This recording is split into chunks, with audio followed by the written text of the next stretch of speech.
več tisoč kilometrov oddaljena vojna.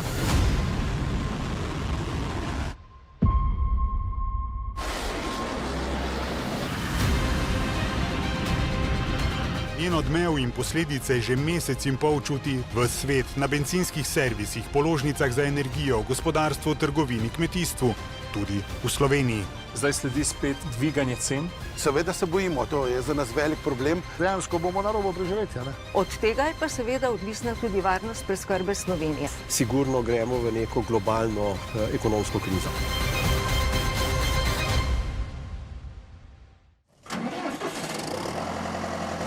Na turistični kmetiji Slemenšek imajo te dni številne razloge za skrb. Imajo dobrih 100 glav goveje živine, približno 70 prašičev, 7 konj, dobrih 200 hektarjev pašnikov in še skoraj 50 hektarjev obdelovalnih njiv. Brez traktorjev, pojasnjuje gospodar Boštjan Slemenšek, preprosto ne gre. Traktorji pa potrebujejo gorivo. Recimo ta rezervoar, koliko je to rezervoar za ta? 360 litrski rezervoar. Zdaj odvisno od dela, ne? Zdaj, če imamo košnjo, je to za 2-3 dni zadovoljivo. Zdaj, če je pa vrtavkanje, pa slaba zemlja, pa ne vem, težki pogoji, ga pa tudi v enem dnevu brez problema sprazniš. Vse višje cene naftnih derivatov so zato zanje vse večje breme. Energetska kriza je velik problem, oziroma je že, pa še bo večji po moje. Upajmo, da ne, ampak verjetno vse kaže na to, da bo. Imamo cen od zadnjih dušičnih gonil, dvig cen, ker je vse vezan na nafto, moramo vedeti, da se bo vse podražilo. 100% podražitev bo nastala prej ko slej. In nam grejo pa cene, duje. In to ne gre skupaj, no, a vete. Nič drugače ni med transportnimi podjetji. Amigos Transport se že skoraj 30 let ukvarja z mednarodnimi prevozi. S 25 tovornjaki vozijo zlasti na relaciji Slovenija-Italija. Bile so že krize, pripoveduje direktor podjetja Marko Prijatelj, denimo finančna pred 18 leti, a tako hude energetske še ne. Najprej jih je, tako kot kmete, prizadela omejitev količin, ki so jih smeli natočiti. Omejeni smo bili na 200 litrov, s tem, da so črpalke blokirali na 30 litrov. In za 200 litrov goriva so mogli vozniki 6-krat tankati in to je trajalo uro do 2, s tem, da so bile tudi ogromne kolone. In smo rabili, da smo prišli do meje, da smo napolnili rezervoar tudi po pol dneva. Tako da prihajalo je do dejansko ogromnih zamud. Celotna veriga se nam je zelo upočasnila. Zdaj težave povzročajo tedenske spremembe cen. Ker so premiki tako veliki, da moramo dobesedno vsak teden spreminjati cene. In to je zelo, zelo težko, zelo veliko dela, birokracije, obveščanje, računanje, strankam je treba razlagati, tako da se zadnja 2 tedna bolj ukvarjamo z razlaganjem, zakaj takšna cena pri transportu, kakor z dejanskim transportom.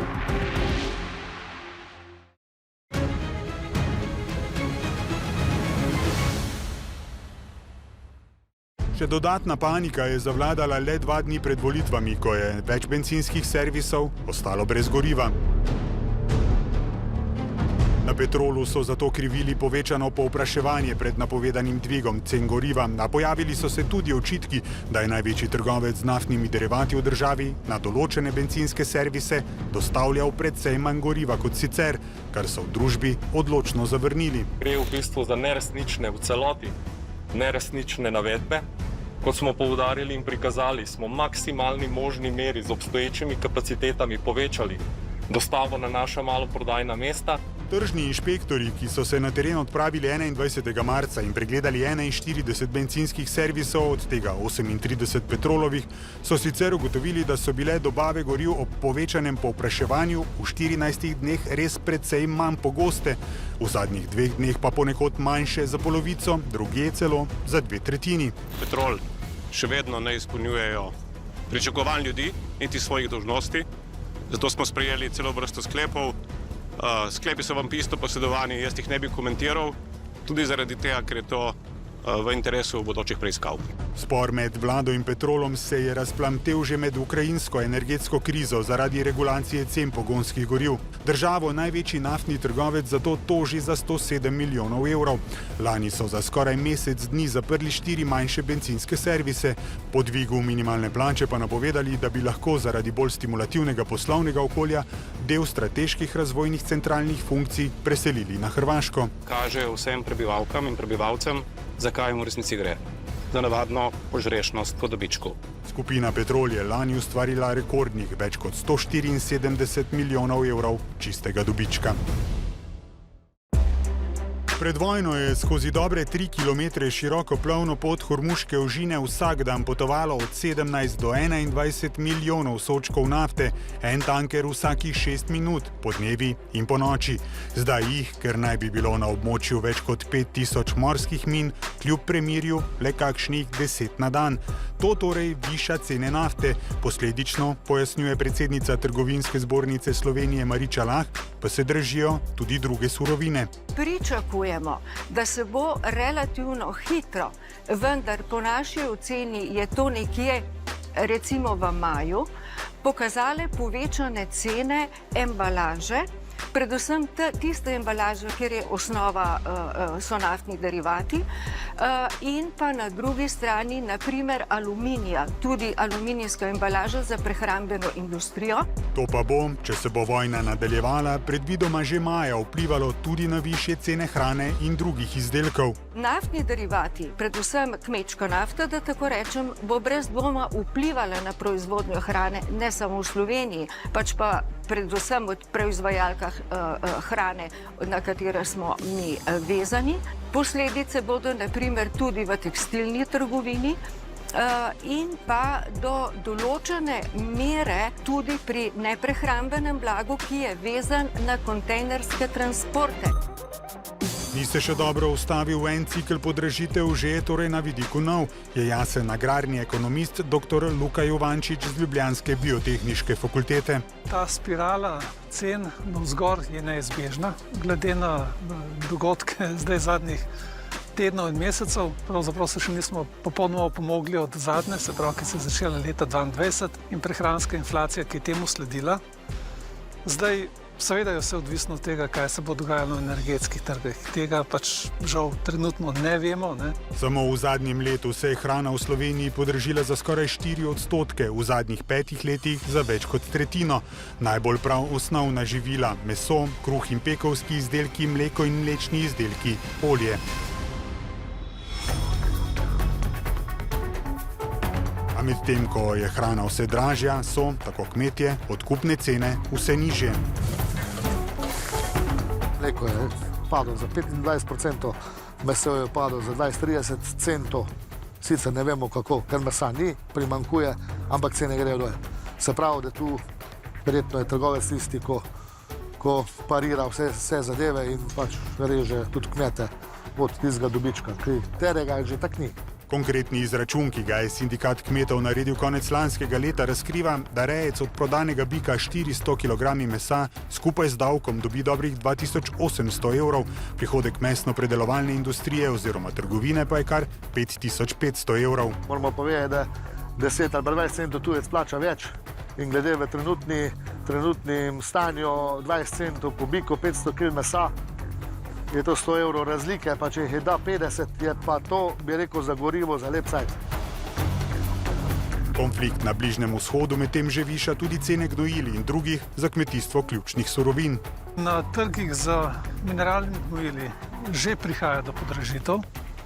To pomeni zdaj v zadnjih 3 mesecih za 20%, recimo. Zdaj, kar se pa tiče ostalih, se pravi fitofarmacevtska sredstva, semena, tukaj bodo šoki verjetno malo nižji, ker tukaj je pa Kitajska, se pravi, bom rekel, zelo pomemben igralec, ki je pa sama tudi nekako na takem gospodarskem ohlajanju in zmanjšuje marže.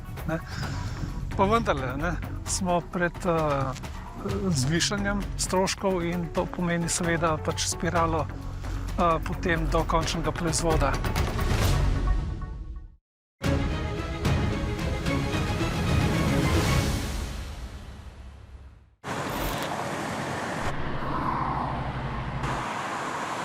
Če bodo cene naftnih derivatov vse višje, bo to vplivalo tudi na našo mobilnost. Če bo kriza trajala še malo dlje, bomo izrazito manj voženj delali, med vikendi se ne bomo vozili, zmanjšali bomo hitrost, šli bomo na kolesa, na javni potniški promet, delili si bomo avtomobile. To bojo vse ukrepi, ki jih bomo kar sami naredili brez državne pomoči. Predvsem pa, ugotavlja raziskovalec mobilnosti Andrej Brglez, bomo začeli iskati alternative bencinu in dizlu. Vedno take krize, od leta 1973 pa potem 80 po vseh ostalih, sprožijo takojšnjo debato o tem, ali lahko jaz na kakšno drugo gorivo preidem. In to do zdaj nikoli ni bilo možno v taki obliki kot zdaj, ko imamo električne avtomobile že tukaj. In zagotovo, če bo ta kriza malenkost dlje trajala, bodo ljudje začeli svoje druge ali tretje avtomobile v družini v Sloveniji začeti menjati za električne, kar mimogrede pomeni, da bojo od tega kratkoročno dobiček imeli predvsem kitajski proizvajalci. Cene elektrike vsaj za zdaj zaradi prihajajočega poletja in povečanega delovanja sončnih elektrarn še ne rastejo, pojasnjuje dr. Tomi Medved, predstojnik laboratorija za energetske strategije na Fakulteti za elektrotehniko.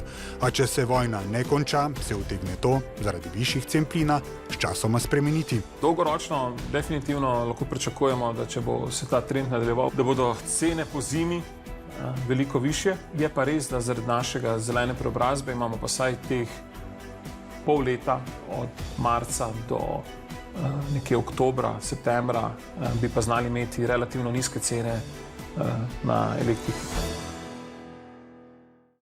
Na prvi pogled se zdi, da se vračamo v leto 2022, ko je Rusija napadla Ukrajino in se je Evropa znašla v energetski krizi, a prevozniki, pripoveduje Marko Prijatelj, takšnih težav, kot jih imajo danes, pred 4 leti niso imeli. Mi prevozniki nismo občutili pomanjkanja goriva, kljub temu vem, da je bilo na evropski ravni, da so bile težave glede dobave z Rusije, Ukrajine, ampak mi tega nismo občutili. Tokrat utegnejo biti torej posledice vojne precej širše, pojasnjuje ekonomist dr. Mojmir Mrak. Zaenkrat je ta kriza vendarle še vedno glavni vpliv na energente, ne? Ampak se že širi na druge stvari in jasno, z vsakim, če hočete tednom naprej, bo to širjenje toliko večje, da bo prišlo do večjih problemov pri drugih segmentov. Ne? Mi že vidimo reakcije, kar se dogaja na trgih delniških, kar se dogaja z obveznicami, ne? In tudi končno tečaji so začeli spreminjati. Ne? In pa potem jasno, četrta stvar je pa, da se cela svetovna ekonomija, ne bi rekel, razrukava in to pomeni neko nesigurnost, ljudje manj trošijo, firme manj investirajo in jasno, rezultat tega je, če bo to trajalo, nižja gospodarska rast, inflacija, tako da ja, kriza bo zelo vseobsežna, če se bo ta stvar nadaljevala. Od zadnjih 5 naftnih kriz 4 so sprožile tudi gospodarsko krizo. Tudi zato bo, dodaja Mrak, reakcija Evropske centralne banke tokrat drugačna, kot je bila pred 4 leti. Takrat je Evropska centralna banka intervenirala, kakor da bo ta kriza, govorim se v tisti krizi, prehodna. Ne? In zaradi tega pol tudi reagirala z zamikom. Jaz mislim, da bo tokrat jasno precej bolj previdna, to pa jasno pomeni, da če bo tole trajalo naprej, da bo pač prej reagirala za povečanje obrestnih mer. Ne?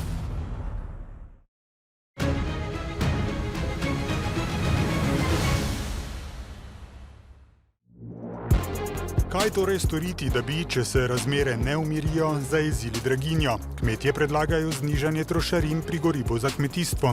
Mi, ko smo to malo preračunavali, imamo tu 7 centov, še zmeraj država trošarine pobere, tako da tu bi lahko res spustili na tisti minimum 2 centa, plus tega bi pa lahko tudi davčno stopnjo za kmetijsko gorivo tudi omejili. Učinkovite bi lahko, pojasnjuje dr. Jovančič, izkoriščali živinska gnojila. Načini so, a to zahteva sistemske rešitve. Zaščititi slovenskega kmeta in s tem vse nas, pravzaprav, ne, zahteva tudi, bom rekel, malo bolj dolgoročno in sistemsko razmišljanje in ukrepe, ne zgolj pač gašenje trenutnih požarov, ne, in ustvarjanje razdora med členi v verigi ker potem na koncu pa prehranski sistem tvorimo vsi od kmeta do končnega potrošnika.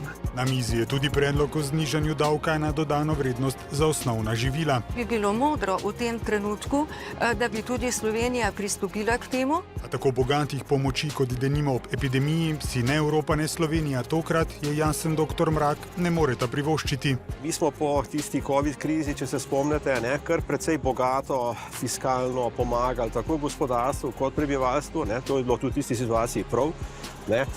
Ampak jasno, s tem smo tudi povečali javni dolg. Naša javnofinančna situacija v Evropi danes ne omogoča enakega fiskalnega napora, kot je bil takrat narejen.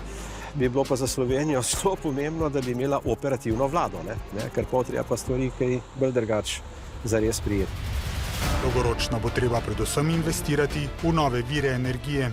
Povečati proizvodnjo iz obnovljivih virov in pa iz virov, katere ima na voljo, da čim bolj zmanjšamo odvisnost od goriv iz Bližnjega vzhoda, iz Rusije, konec koncev tudi iz Amerike, s kjerkoli. Edino tisto, kar lahko sami proizvedemo, na tisto se lahko zanesemo.